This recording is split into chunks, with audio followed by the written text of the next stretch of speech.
আপনাদের সকলকে স্বাগত। আমি পূজালি রয়েছি আপনাদের সঙ্গে। আমরা কিন্তু এর আগে দেখে এসেছি বহু অযোগ্য ব্যক্তিরাও কিন্তু লক্ষ্মীর ভান্ডারের টাকা পেয়েছেন। অর্থাৎ সরকার বদলানোর পর কিন্তু একাধিক রুলস এন্ড রেগুলেশনস এর মধ্যে কিছু ক্রাইটেরিয়া এসেছে, যেমন যারা জানিয়েছিলেন যে অন্নপূর্ণা ভান্ডারের কারা কারা যোগ্য তারাই কিন্তু অন্নপূর্ণা ভান্ডারের টাকা পাবেন। অর্থাৎ যারা এই অন্নপূর্ণার তাদের যে ক্রাইটেরিয়ার মধ্যে তারা যদি আপনাদের নাম বা আপনাদের রুলস এন্ড রেগুলেশনস এর মধ্যে আপনাদের ডকুমেন্টস যদি নথিভুক্ত না হন, তাহলে কিন্তু আপনারা অন্নপূর্ণা ভান্ডারের বা অন্নপূর্ণা যোজনার টাকা পেতে পারবেন না বলে স্ট্রিক্টলি মেনশন করা হয়েছিল রাজ্য সরকারের তরফ থেকে। পরবর্তী ক্ষেত্রে কিছুদিন আগে আমরা জানতে পারছিলাম 17ই আগস্ট থেকে 19ই আগস্টের মধ্যে কিন্তু যোগ্য উপভোক্তাদের ব্যাংক অ্যাকাউন্টে অন্নপূর্ণা যোজনার টাকা পৌঁছে যাবেন, এবং তার ফলে কিন্তু নতুন ওয়েবসাইট খোলা হয়েছিল অন্নপূর্ণা পোর্টাল বলে।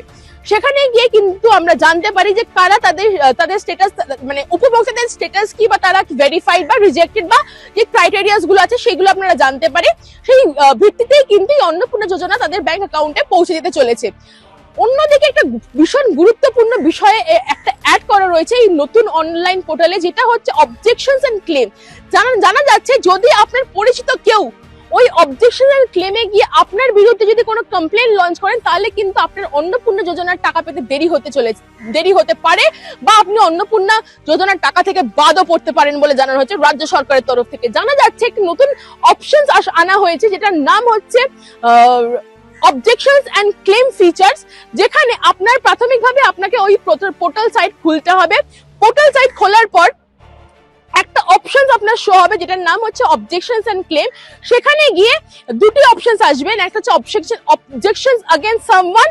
সেখানে গিয়ে যদি আপনার বিরুদ্ধে কেউ কোনো কমপ্লেন লঞ্চ করে, অর্থাৎ আপনার পাশের বাড়ি বা আপনার পরিচিত কেউ গিয়ে যদি সেই অবজেকশনস এন্ড ক্লেমে গিয়ে আপনার ব্যাপারে যদি কোনো ডকুমেন্টস বা কোনো নথি জমা দেন এবং সেটা যদি সাবমিট করে দেন, তাহলেও কিন্তু আপনার নাম বাদ পড়তে পারে বলে জানানো হয়েছে রাজ্য সরকারের তরফ থেকে। অর্থাৎ এই নতুন পোর্টালে একটা নতুন অপশনস আনা হয়েছে, যেটার নাম অবজেকশনস এন্ড ক্লেম।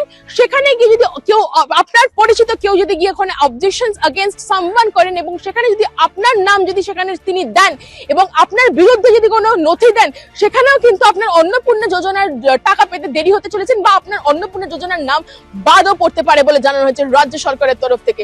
আরো তথ্য জানতে চোখ রাখুন কলকাতা টিভির পর্দায় রাত দিন 7 দিন।